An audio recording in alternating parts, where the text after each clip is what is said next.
La semaine dernière, j'ai partagé avec vous un verset de Proverbe et je l'ai rajouté dans vos notes de cette semaine parce que je crois que ça nous aide à comprendre et présenter l'importance de ce que je veux vous présenter. Proverbe 24, verset 2 à 4. Excusez-moi, Proverbe 24, verset 2, 3 et 4. Donc, c'est par la sagesse qu'une maison commence à être construite et par l'intelligence qu'elle s'affermit. C'est par la connaissance que les pièces se remplissent de tous les biens précieux et beaux. On a besoin de sagesse pour commencer à bâtir quelque chose, mais si on n'a pas l'intelligence et la compréhension de ce que le Seigneur veut nous dire, on n'a pas de compréhension de ce qu'on doit faire, de pourquoi on doit le faire et comment le faire. Alors, ça ne va pas être bien établi. Je me souviens quand Bill Johnson a été appelé à l'église de Bethel en Californie, il a eu une vision. Il s'est fait inviter. Et cette église qui avait 2000 personnes a invité Bill pour changer cette église en centre apostolique. Alors, en une année, ils sont passés de 2000 personnes à 800. 800 personnes. Pourquoi? Parce qu'ils n'ont pas compris ce que Dieu était en train de faire. Alors, dès qu'il a commencé à construire, les gens ont dit, j'ai pas signé pour ça, moi. Et ils sont partis. Ils n'ont pas aimé comment le leadership et la structure et le ministère ont changé. Parce qu'ils ne comprenaient pas. Il y a plus que 50% de cette église, des gens de cette église qui n'ont pas compris ce qui se passait. Alors, le problème, ça nous arrive, lorsqu'on réalise qu'on a quitté parce qu'on ne comprenait pas, ça peut être difficile de revenir parce qu'on éprouve de la honte. Et là, on reste à l'écart.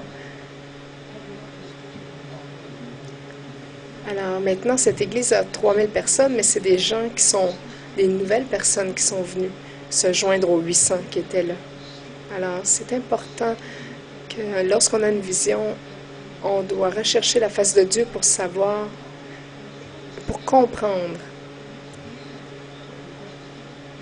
Donc, on pourra ensuite avoir par la connaissance les pièces qui se remplissent de tous les biens précieux et beaux. Alors, ce que je veux faire avec vous, c'est justement de vous amener à comprendre ce que Dieu veut faire parmi nous. Alors, il y a 10 fondations que je souhaite partager avec vous. Mais si vous manquez une semaine, allez en ligne et allez regarder les vidéos pour ne pas manquer aucune des 10 fondations. Alors, vous allez pouvoir faire part de ce qu'on bâtit. C'est la même chose avec les entreprises. Lorsqu'on ne comprend pas les principes, on ne peut pas bâtir.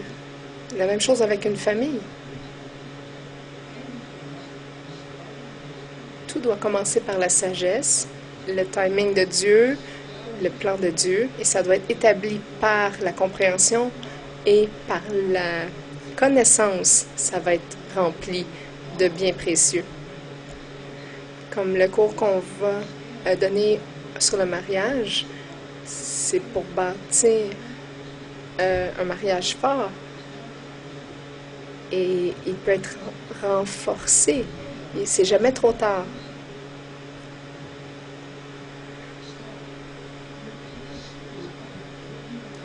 Donc, nous sommes dans cette série où on parle de construire un centre apostolique. On a parlé de 2 caractéristiques jusqu'à maintenant. C'est une église qui est appelée à un plan plus grand que nous-mêmes.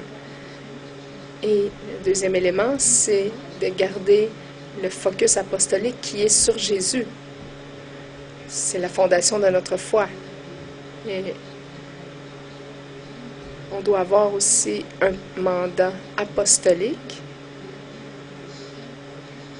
Nous sommes envoyés par Jésus lui-même dans le monde pour faire 3 choses: envahir, occuper et transformer un peuple pour le royaume de Dieu. Donc, ce deuxième message était sur l'importance d'être envoyé. Je vous recommande fortement de le voir en ligne. Alors, la troisième partie pour comprendre, construire un centre apostolique, c'est la prière apostolique. Et ça va être en 2 parties, encore une fois, cette semaine et la semaine prochaine. Alors, si on regarde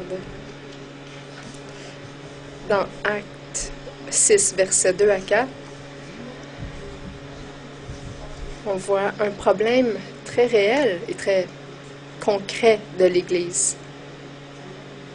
Il y avait un groupe de veuves qui allaient à l'Église dont les besoins de nourriture n'étaient pas rencontrés. Alors, les chrétiens commençaient à se questionner. Il faut que tout le monde soit rencontré dans ses besoins. Alors, les apôtres se sont réunis, ils ont prié et recherché la face de Dieu, et c'est là qu'on voit dans Actes 6, versets 2 à 4, les 12 convoquèrent alors la multitude des disciples et dirent: « Il ne convient pas que nous délaissions la parole de Dieu pour servir aux tables. Choisissez plutôt parmi vous, frères, 7 hommes de qui l'on rende bon témoignage, remplis d'esprit et de sagesse, et nous les chargerons de cela. Quant à nous, nous nous consacrerons assidûment à la prière et au service de la parole. » Donc, il y a 3 choses dans ce passage aujourd'hui. La première chose, c'est que les apôtres ont compris les besoins pastoraux de l'Église. Les apôtres ont vu que les apôtres étaient conscients du problème, mais que ce n'était pas leur responsabilité.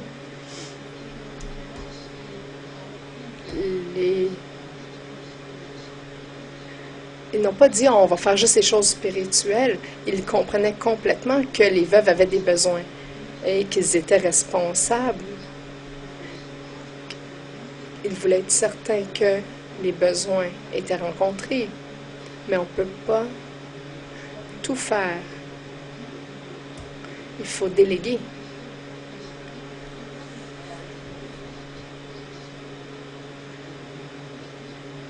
Ils n'ont pas dit on va juste trouver n'importe qui pour rencontrer les besoins. Ils se sont dit on va choisir 7 hommes de qui on rend bon témoignage, qu'ils sont remplis de l'Esprit Saint pour le faire de manière juste avec la sagesse de Dieu.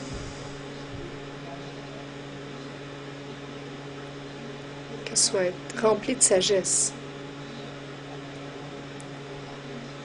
Que ce soit regarder aux finances ou servir aux tables. Peu importe, il faut que ce soit délégué à des gens qui sont remplis de l'Esprit Saint pour pas qu'il y ait de mauvaise gestion. Les apôtres n'ont pas dit « Ah, c'est pas important, on est trop occupés ». Ils ont dit « C'est tellement important qu'on doit déléguer ça aux 7 hommes les meilleurs, les 7 meilleurs hommes. » Donc, de ce passage, on voit la responsabilité de déléguer le ministère pastoral. La deuxième chose qui se dégage de ce passage, c'est la responsabilité de prier.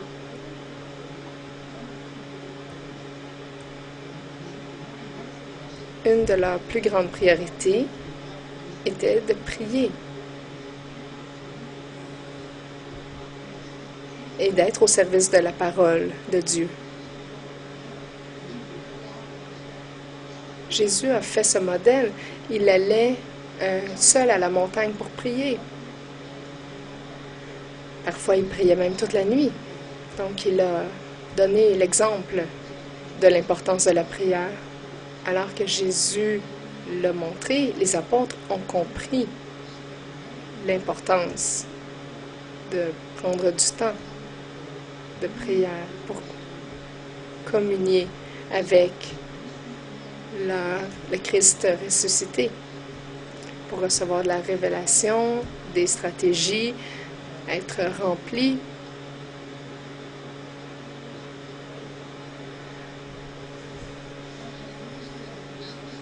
Tout ça pour avoir la sagesse de bien conduire les disciples.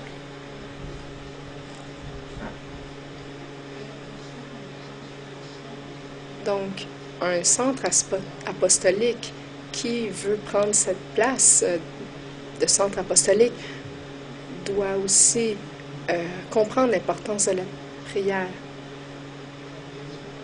Il y a quelques jours, c'est pas une super histoire, mais quand même, ça a bien fini. Mon auto était stationnée ici à l'extérieur. Alors, j'ai eu mes pneus crevés.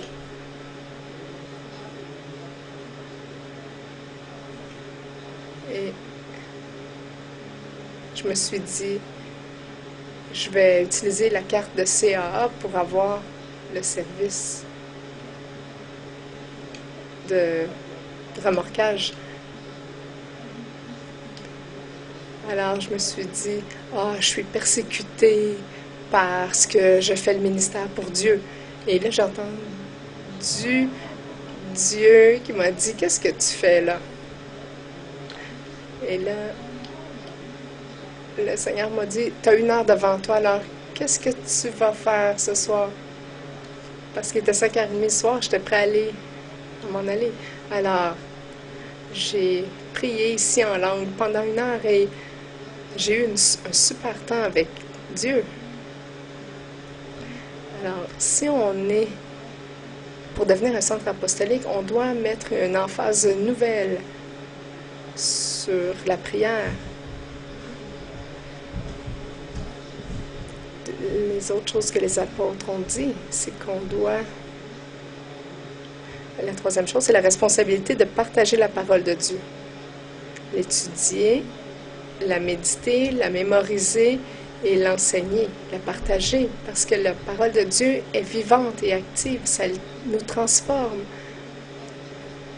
L'Esprit Saint nous donne la puissance, mais la parole de Dieu nous transforme. Alors, on va avoir de la sagesse lorsqu'on partage. Si vous n'avez pas la fondation de la parole de Dieu, vous êtes dangereux. Donc, si on met une grande importance, on doit mettre une grande importance sur la parole de Dieu. J'ai une autre histoire à vous partager. Quand j'ai rencontré Sammy Robinson, qui est mon gendre maintenant, la première fois que je l'ai entendu prêcher, je l'ai entendu et il a partagé seulement 2 versets. Et j'ai dit, tu es un bon ministère, mais tu dois prêcher la parole. Tu as du prophétique, mais pour la fondation, tu dois appuyer par plus de paroles de Dieu. Tu peux leur donner aux gens quelque chose qu'ils peuvent appliquer dans leur vie. Parce que si tu me dis quelque chose et que tu ne me donnes pas une référence, je dois débattre ce que tu dis ou ignorer ce que tu dis. Parce que c'est seulement ton opinion. C'est seulement une révélation personnelle. Mais si tu me donnes la parole de Dieu et tu me dis, voici où c'est dans la Bible, alors je dois faire le choix d'accepter ou rejeter ce que tu me dis. Alors, il a pris ça à cœur et maintenant, il a encore des paroles de connaissance et des signes et miracles, mais il déclare la parole de Dieu et les vies sont changées, pas seulement pour l'instant de la guérison, mais pour le reste de la vie des gens.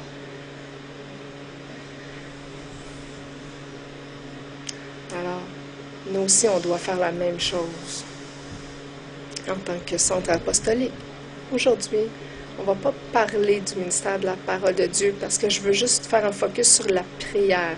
La semaine prochaine, on va parler de la prière privée et en groupe.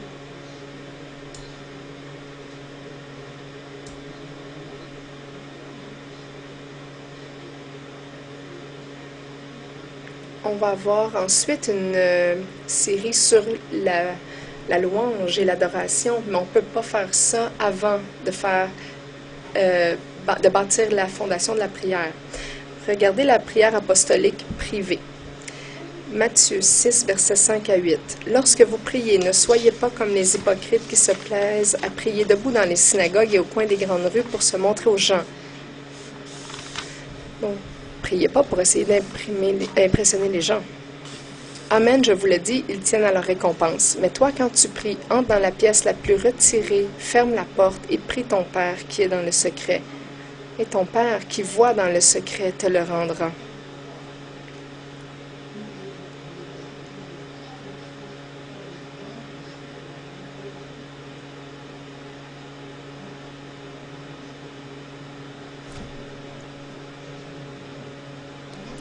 Lorsque vous priez, ne multipliez pas les paroles comme les non-juifs, qui s'imaginent qu'à force de paroles, ils seront exaucés. Ne faites pas comme eux, car votre Père sait de quoi vous avez besoin avant que vous lui demandiez. Essayez pas de dire au Père ce que vous avez besoin ici. Alors, c'est quoi le but de la prière? Si c'est déjà ce qu'on a besoin, il y en a d'autres. Regardez, qu'est-ce que la Bible dit ici? Numéro 1, quand vous priez, priez en secret. On parle de prière privée ici. Alors, vous fermez la porte dans votre chambre.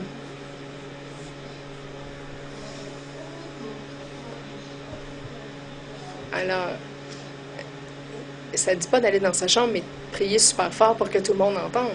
Non, on ferme la porte et on parle d'un ton privé, personnel. Okay? Rappelez-vous qu'on parle de la prière personnelle et privée ici. Donc, on ne doit pas être vu ni entendu des hommes.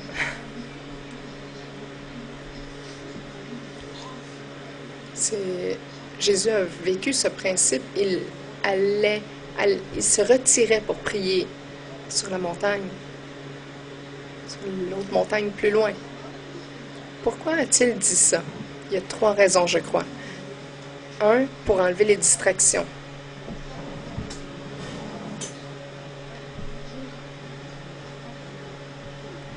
On entend les autres, ça va être difficile de se concentrer sur ce qu'on doit prier. Pour faciliter la transparence aussi, parce que si le Seigneur met le doigt sur un échec ou un péché et il vous convainc de ça, on peut être mal à l'aise de le dire à voix haute si quelqu'un nous entend.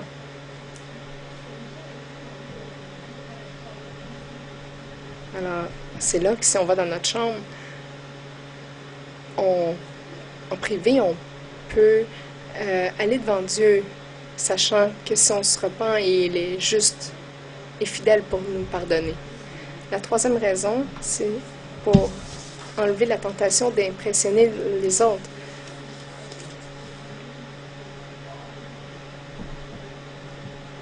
On va peut-être utiliser des mots moins socialement acceptables et moins éloquents.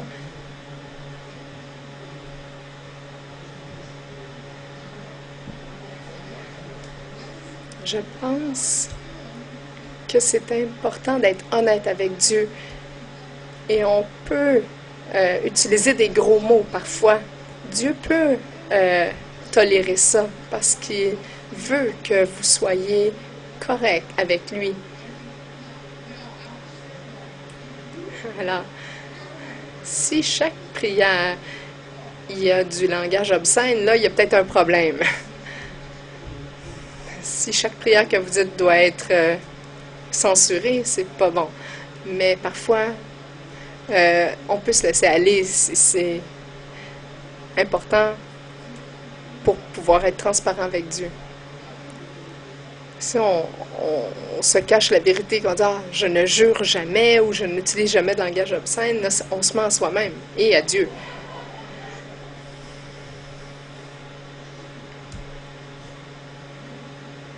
C'est important d'être honnête et transparent avec Dieu. On doit arrêter d'essayer d'impressionner les autres et on doit aller dans notre chambre et être honnête avec Dieu. Merci pour le petit Alléluia que je viens d'entendre. Je connais un ministre en Terre-Neuve et il y avait une maison de 2 pièces et il a pris ça au sérieux. Il dit comment je vais faire? J'ai juste une petite maison, on est 2. Alors, il y avait un coin, un petit coin près de la cuisine. Il y avait comme un demi-sous-sol. Alors, c'était tout petit. Alors, il est allé dans ce trou-là pour prier. Je pense pas qu'on a besoin de faire ça, mais lui, c'était sa manière d'être vraiment... sa manière à lui d'être honnête et transparent avec Dieu, seul dans le lieu secret. Dieu a vu le désir de son cœur et il a eu un ministère quand même efficace. Donc, priez de façon intime. Le deuxième élément, c'est justement d'être prié au Père, pas au Dieu tout-puissant, éternel nécessairement. C'est difficile de venir, d'entrer en relation avec un Dieu qui nous fait peur ou qui est très loin. Alors venez au Père, pas juste le Dieu omnipotent. C'est notre Père céleste qui nous aime tendrement. Et on peut montrer de la dépendance envers lui. Je viens à toi, Papa Dieu, parce que tu es mon Père et je dois tendre les mains vers toi, parce que je dépends de toi complètement. J'ai besoin de toi pour pouvoir accéder à ces ressources. Rappelez-vous, Jésus a dit, tout ce qui m'appartient, tout ce que j'ai appartient au Père. Alors on vient au Père pour accéder à ses ressources. Regardez Psaume 135, verset 7. Il fait monter les nuages des extrémités de la terre, il produit des éclairs avec la pluie, il tire le vent de ses trésors. Dieu a des trésors. Jésus a dit, il y a beaucoup de maisons au ciel. Mais ça peut être aussi traduit qu'il y a beaucoup de trésors au ciel. Alors, c'est des endroits de provision pour nous. Alors, il a dit, priez au Père parce que c'est lui qui a les ressources. À Papa Dieu, c'est lui qui les dispense. Pas seulement Jésus, mais à nous aussi en tant que fils et filles, ses fils et ses filles.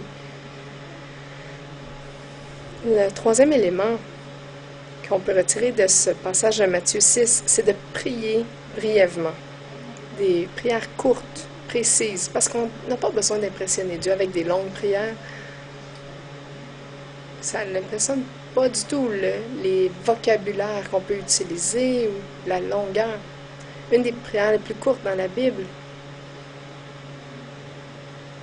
c'est « Jésus, pardonne-moi, je suis un pécheur misérable. » Et Dieu est impressionné par ça, c'est tout ce que ça a pris. Ensuite, il faut se rappeler qu'on ne peut pas manipuler Dieu.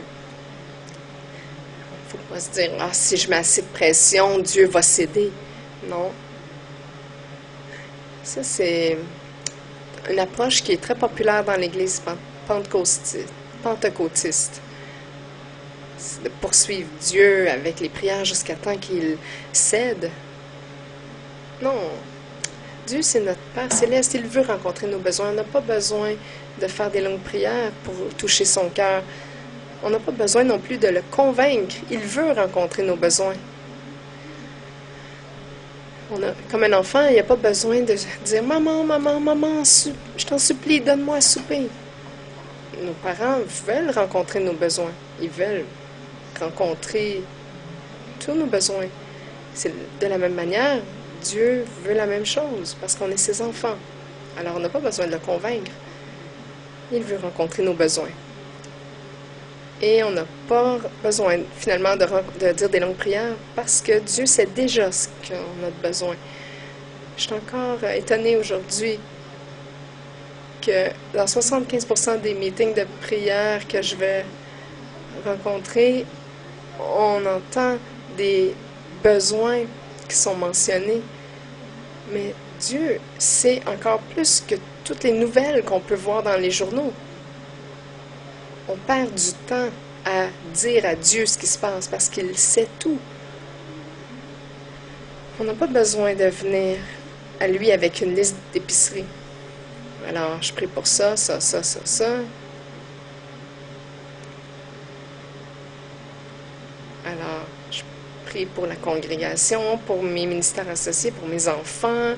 Alors, j'ai une prière, une liste de prières, mais c'est pas une liste d'épicerie. Parce que Dieu sait ce que j'ai besoin et il sait ce qu'ils ont besoin. Au lieu de ça, je vais à lui et je lui dis, concernant mes besoins, Seigneur, je te remercie que tu les connais et que tu pourvois pour mes besoins. Parce que tu les connais déjà. On prie, pas parce que Dieu a besoin de savoir, mais c'est parce qu'on lui fait confiance de rencontrer nos besoins.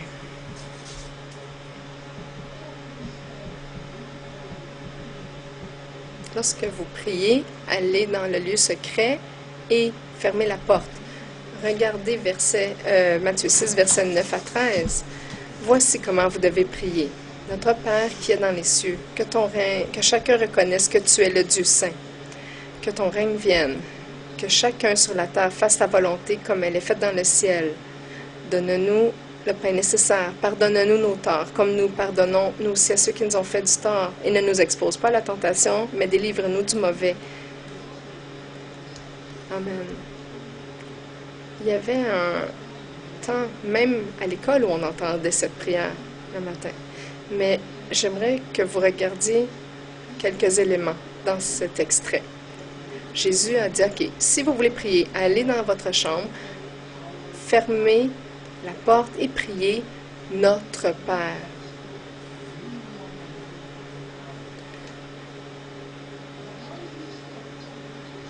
Regardez cette prière.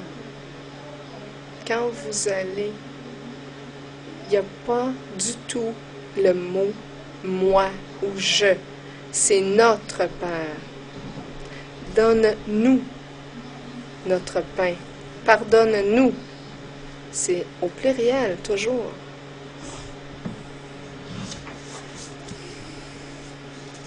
Pourquoi est-ce que Jésus a fait ça à nous? Pourquoi il nous a fait l'enseignement de quelque chose qui semble être un peu de la mauvaise grammaire? Il y a quelques raisons, je crois. Un, c'est pour comprendre qu'il y a quelque chose qui est plus grand que nous. C'est pas à propos de moi et Jésus, c'est la famille de Dieu. Nous ne sommes pas seuls. Mes frères et sœurs ont besoin de prière aussi. Rencontre nos besoins, pas seulement les miens.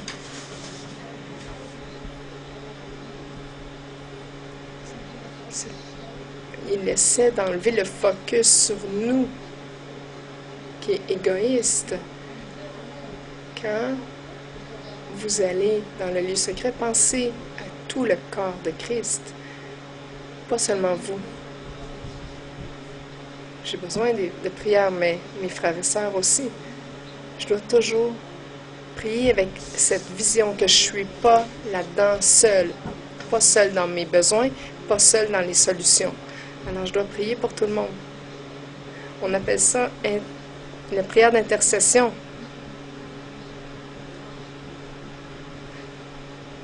Alors, c'est pas seulement une prière pour nous. Deuxième chose, on garde nos besoins en perspective. Le but n'est pas de s'écraser avec le poids de tous nos besoins. Dire, ah, j'ai tellement de besoins, j'ai 2 pages, comment ça? Est-ce que tu essaies de me punir? Pourquoi je suis tellement persécutée, pauvre, découragée? Le plus qu'on dit à Dieu comment on a besoin, le plus décourageant on devient et déprimé.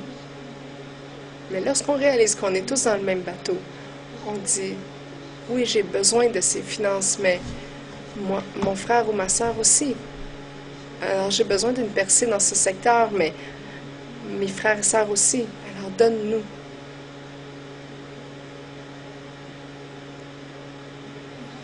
Quand on prie comme ça, on ne s'alourdit pas.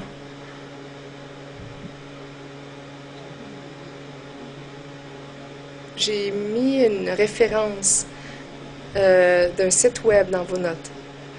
globalrichlist.com. Donc, global, G-L-O-B-A-L-R-I-C-H-L-I-S-T, globalrichlist.com.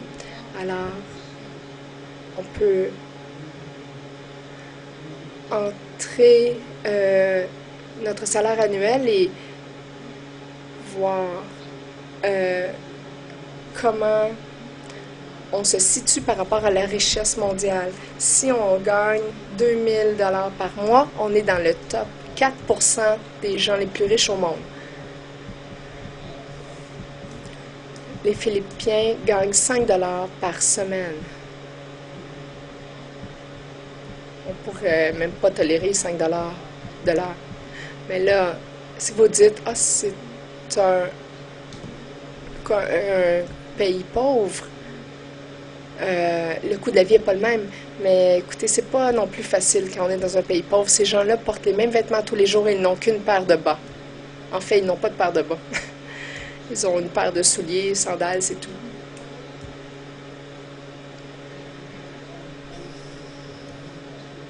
Donc, c'est important de garder notre situation en perspective. Troisième raison pour laquelle on doit prier en nous, j'appelle ça prier vers l'extérieur, c'est pour donner une chance à Dieu de changer notre cœur, nos cœurs. Ça nous amène de la compassion envers les autres.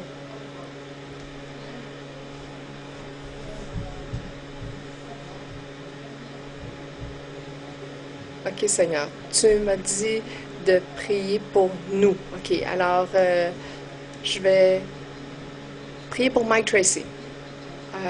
Qu'est-ce qu'il a besoin? Qu'est-ce qu'il a besoin? Ah, je vais l'appeler pour savoir. Alors, on doit être plus observateur des besoins des gens autour de nous. Alors, on doit être plus en relation avec les autres. Et c'est là, ce que Dieu veut, il veut nous construire en tant que corps, faire une relation et plus de compassion avec les uns les autres. Il veut nous inciter à entrer en relation tous ensemble.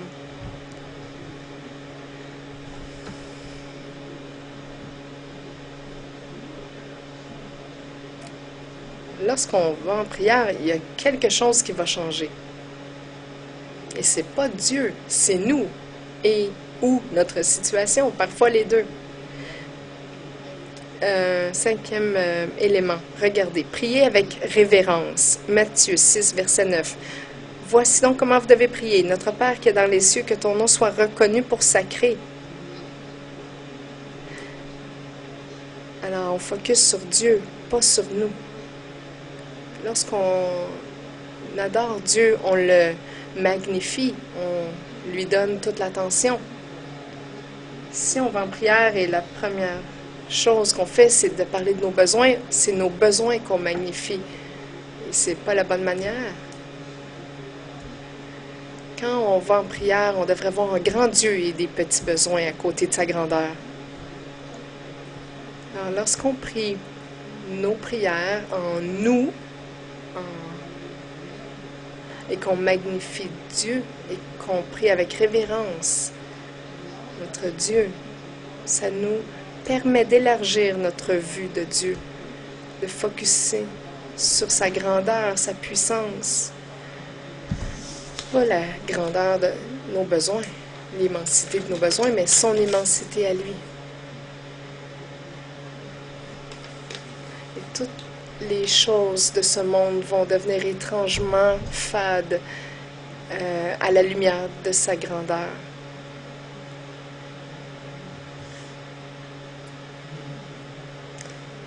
Tout ce qu'on met sous la loupe devient plus grand. Alors, lorsqu'on a terminé la prière, ça va finir qu'on va avoir un grand Dieu et des petits besoins. Ils vont rapetisser, nos besoins vont rapetisser à la fin de la prière.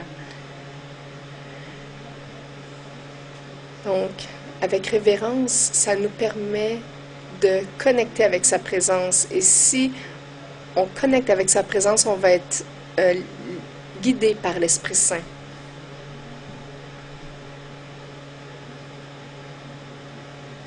Est-ce qu'on est dirigé par l'Esprit Saint ou par nos besoins? Alors, quand vous êtes guidé par l'Esprit Saint, vous allez vous rendre compte que vos prières sont plus courtes, que vos besoins sont moins grands que vous pensiez et que Dieu, vous allez avoir l'assurance et la confiance que Dieu va les rencontrer. Lorsqu'on commence en adorant Dieu, ça change l'atmosphère qui nous entoure. On a cette dépression, cette lourdeur-là, cette atmosphère négative qui nous entoure parce qu'on est tellement lourd et négatif. Alors, lorsqu'on focus sur Dieu, ça change notre esprit, notre cœur et on devient plus léger et on peut rencontrer Dieu plus facilement. Alors, le 6e point, de prier avec autorité, on regarde dans Matthieu 6, 10, que ton règne vienne, que ta volonté advienne sur la terre comme au ciel.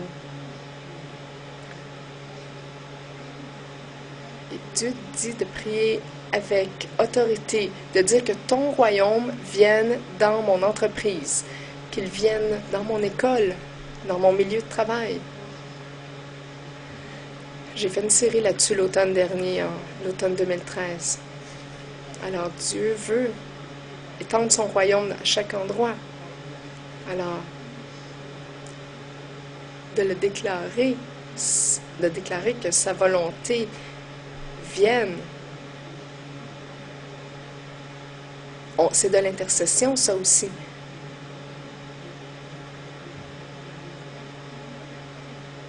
Lorsque nous prions que ta volonté soit faite,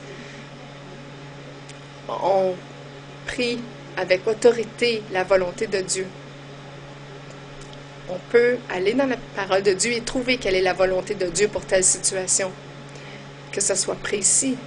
Parce que si on dit, ah Seigneur, est-ce que tu pourrais sauver oncle Bobby si c'est ta volonté?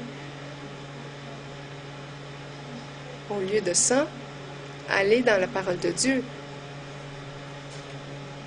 Regardez 1 Timothée 2, verset 4.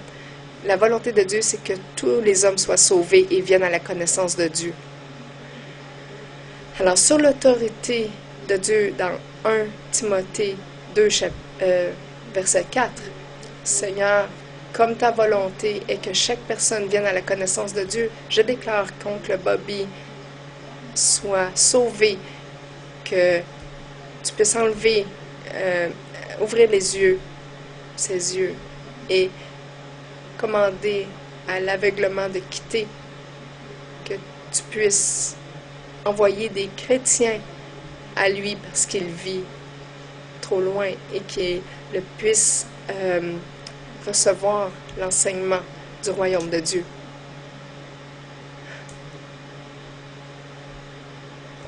C'est pas la pensée magique mais on y va de manière précise avec la parole de Dieu.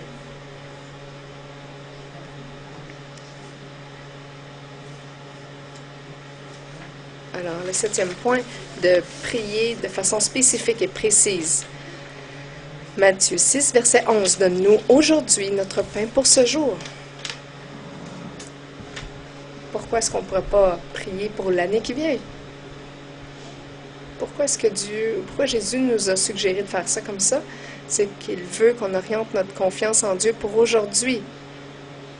De mettre notre focus sur Dieu aujourd'hui. On est trop dans le futur, on est trop loin dans le futur. Demain a assez de soucis pour lui-même. Occupons-nous d'aujourd'hui. J'ai pas besoin de prier pour les besoins de demain, parce que Dieu nous dit de ne pas s'inquiéter pour demain. Et voici ce que je crois pour aujourd'hui. Aujourd'hui, j'ai besoin d'une touche de ta main pour cette percée financière ou pour cette guérison ou pour cette réconciliation. Vous priez aujourd'hui pour le besoin d'aujourd'hui. Et voici ce que je m'attends pour aujourd'hui. Et on prie pour les besoins d'aujourd'hui parce que Dieu souhaite nous voir aller à lui demain. Alors, on se dit, moi je suis très efficace. Le dimanche soir, je prie pour les besoins de toute la semaine. Jésus a dit, priez seulement pour aujourd'hui. Parce que si on prie seulement pour aujourd'hui, on devra aller à Dieu demain. C'est ça que Dieu souhaite. Il veut une relation avec nous. Il veut qu'on aille à lui chaque jour pour une relation, pour construire une relation avec nous. Notre El Shaddai, El Sniko, tous les mots El, qui est Dieu, notre pourvoyeur. Je pense que c'est en araméen, là, mais je pense que il y a un petit mot peut-être qui n'est pas adéquat ou correct, mais le point est qu'aujourd'hui, on doit aller à Dieu pour ce jour.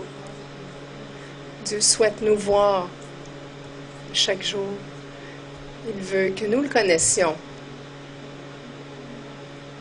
Viens me voir demain et on va se parler demain. Point 8. Priez humblement. Matthieu 6, verset 12. Remets-nous nos dettes comme nous aussi nous l'avons fait pour nos débiteurs. Ça a été écrit avant que Jésus soit ressuscité. Il dit, confessez vos péchés et je vais les pardonner automatiquement.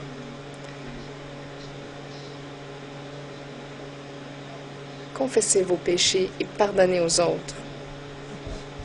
Pourquoi est-ce qu'on doit faire ça? C'est qu'on doit s'examiner pour voir s'il y a quelque chose en nos cœurs, en nous. Une vie sans examen ne vaut pas la peine d'être vécue. Si vous n'êtes pas volontaire pour examiner votre vie à chaque jour, c'est une vie perdue. Pardonne-nous remets-nous nos dettes comme nous l'avons fait pour nos débiteurs. Est-ce que j'ai quelqu'un que j'ai offensé aujourd'hui? Est-ce que j'ai été trop rude avec mes enfants? C'est pour ça que Dieu a mis ça, c'est pour qu'on puisse s'examiner et voir où nous sommes devant lui. Est-ce que j'ai mal agi envers quelqu'un? Est-ce que tu peux me les montrer? Les gens perdent du temps. Je dois penser. Est-ce qu'il y a quelque chose que j'ai fait pas correct? Mais est-ce que Dieu n'est-il pas plus sage que nous? Alors, trouvons ce qu'il souhaite nous révéler. On essaie de demander pardon pour des petites choses et on essaie d'éviter les grands conflits dans notre vie. Alors, Dieu est plus sage et a une meilleure stratégie.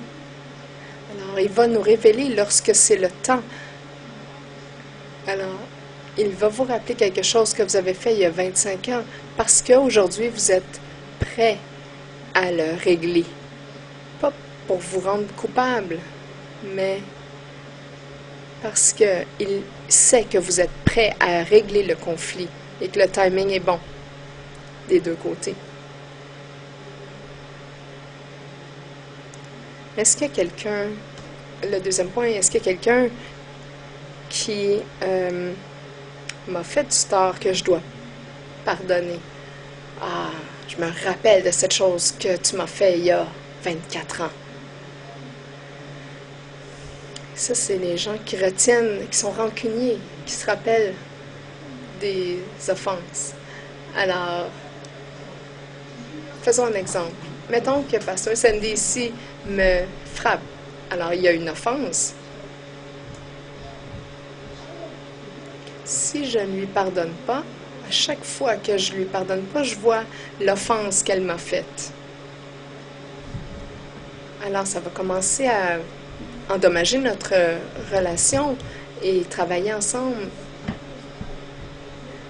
et prier ensemble. Mais dès que je lui pardonne, je la relâche de ça. Et là, il n'y a plus rien entre nous. On peut avoir une relation saine ensemble. C'est pour ça qu'on doit pardonner ceux qui nous ont offensés, parce que ça devient des barrières qui vont nous bloquer pour des années. Ça va faire une distorsion dans notre relation avec cette personne-là. Le point 9, prier avec dépendance. Matthieu 6, verset 13. Ne nous fais pas entrer dans l'épreuve, mais délivre-nous du mauvais. Pourquoi est-ce qu'on doit prier? Ça, c'est pour nous rappeler de ne pas être trop confiant en soi.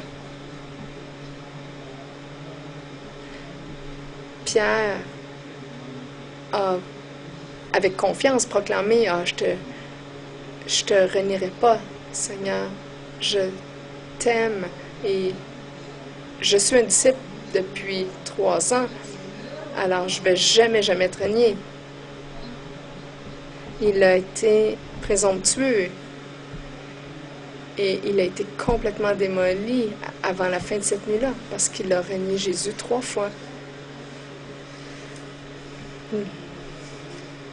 C'est d'avoir trop confiance en soi, c'est un de nos plus grands dangers en servant le Seigneur. Si on se fie sur nos habiletés et notre connaissance, au lieu de se fier à la guidance de Dieu et sa sagesse à lui, on va tomber. On a besoin de la protection de Dieu à chaque jour parce qu'on a un ennemi qui est après nous. Il y a certains chrétiens qui ne comprennent pas lorsqu'il y a des choses qui se passent que ça peut être l'ennemi. S'il n'y a pas de diable, pourquoi est-ce qu'on devrait mettre l'armure de Dieu, à commencer par le casque du salut à chaque jour? On doit demander la protection de Dieu à chaque jour pour rester pur. Parce qu'il y a des démons et l'ennemi de notre âme qui essaie de voler, de tuer, de détruire. Jésus a dit, rappelez-vous dans vos prières, ne focussez pas sur l'ennemi, sur le diable, mais focussez sur Dieu en disant, focussez sur Jésus à Dieu, focussez sur Dieu en lui demandant de nous délivrer du mal, de l'ennemi. Le dernier point, c'est de prier dans l'expectative. Matthieu 6, verset 13, « Car c'est à toi qu'appartiennent le règne, la puissance et la gloire pour toujours. Amen. » Seigneur, on prie pour les besoins de ton peuple, parce que c'est à toi qu'appartient le royaume, le règne, dans toute situation. je m'attends à ce que tu rencontres nos besoins à cause de qui tu es. On ne devrait jamais, dans nos temps de prière, on ne devrait jamais terminer nos temps de prière sans refocuser sur lui à la fin, pour être certain qu'on n'a pas pris une tangente et on s'est égaré. Parfois, lorsqu'on prie, on peut s'emporter et dire « Ah, poursuis mes ennemis. Ah non, non, non, non. Seigneur, c'est toi qui es sage et tu vas faire ce qu'il faut. »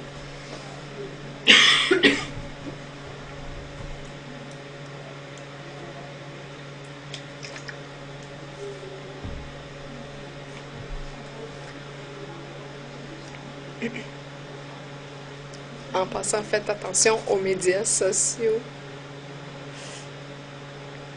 pour ne pas envoyer des choses sur Twitter et pas regretter ce que vous écrivez.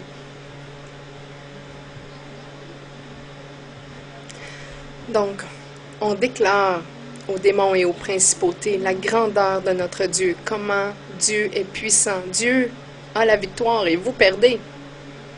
Et on bâtit notre propre foi en Dieu alors qu'on déclare ces choses, lorsqu'on prie dans l'Esprit.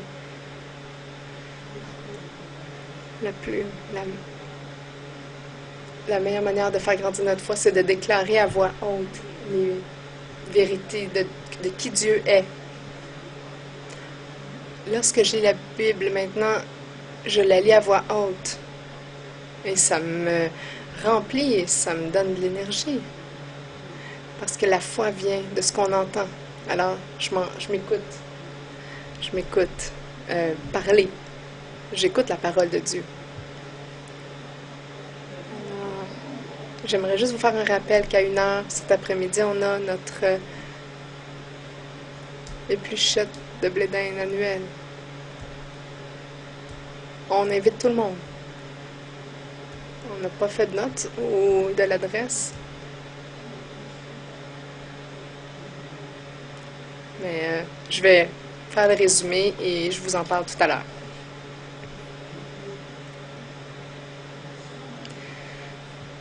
Donc, en résumé pour aujourd'hui, la troisième chose qu'on a besoin si on est pour devenir un centre apostolique, c'est qu'on doit focusser sur la prière apostolique. La semaine prochaine, on va parler de la prière en groupe corporative. On a parlé aujourd'hui de la prière privée. Mais la prière apostolique est toujours en nous. Il n'y a pas beaucoup de prières qui sont en moi, en je, dans la Bible.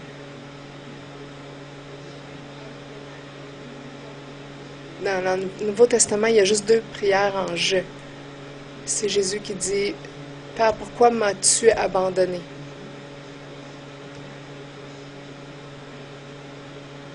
Parce que Dieu s'était retiré de Jésus le temps que il porte les péchés du monde. Alors, si nous sommes pour devenir un centre apostolique, nous devons devenir une église d'intercession qui voit la grande perspective, la plus grande perspective et qui enlève son focus du je et qui s'en va vers le nous. C'est jamais à propos de je, de moi. C'est toujours à propos de nous.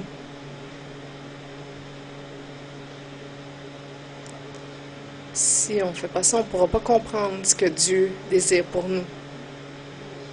Alors, un centre apostolique, c'est un centre où chaque membre s'engage à prier de façon privée et corporative.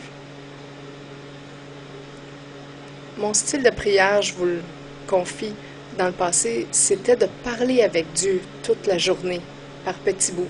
Mais c'est important quand même d'avoir chaque jour un temps avec Dieu où on parle à Dieu. Qu'est-ce que je pensais? Qu'est-ce que j'ai fait? Je ne peux pas croire que j'ai fait ça, mais je dois reconnecter avec toi. J'ai besoin d'une parole des cieux. J'ai besoin de ta stratégie, de ta volonté, de se connaître ta volonté pour cette prochaine saison dans ma vie. un centre apostolique met une priorité haute sur la prière apostolique. Alors, j'aimerais, si vous voulez, vous lever sur vos sièges. Je vais vous demander aujourd'hui, et je ne vais pas vous demander de vous donner des règles, parce que les règles peuvent mettre des gens en esclavage. Je ne vais pas dire, non, prier une demi-heure chaque jour pour les 365 jours. Ce que je vais vous demander, c'est faites un engagement aujourd'hui d'une prière régulière, de venir régulièrement un à un avec Dieu, une prière privée avec Dieu. Alors, peu importe ce que ça va avoir l'air pour vous dans cette saison de votre vie, où est votre besoin, votre réalité, mais essayez de votre mieux de prendre du temps chaque jour avec Dieu, parce que c'est pas à propos de la longueur de temps, mais c'est la relation. C'est ce que Dieu veut faire en vos cœurs pour transformer notre communauté. On doit devenir un peuple d'intercesseurs. Mettez votre main sur votre cœur. Je vous avertis à l'avance quel va être l'engagement, et si vous n'êtes pas prêt à le faire, c'est correct. Mais ceux qui sont prêts, répétez, Seigneur Jésus, je prie au Père aujourd'hui. Et je lui demande, je te demande, Père, de m'aider à garder cet engagement, de prendre un peu de temps à chaque jour, aller dans ce lieu secret et prier, te rencontrer, prier pour moi et pour les autres. Aide-moi, je ne peux pas le faire seul. Je dois avoir l'incitation de l'Esprit Saint, la joie du Seigneur et l'amour du Père pour devenir un intercesseur, pour devenir une personne de prière apostolique. Aide-moi à garder cet engagement dans le nom de Jésus.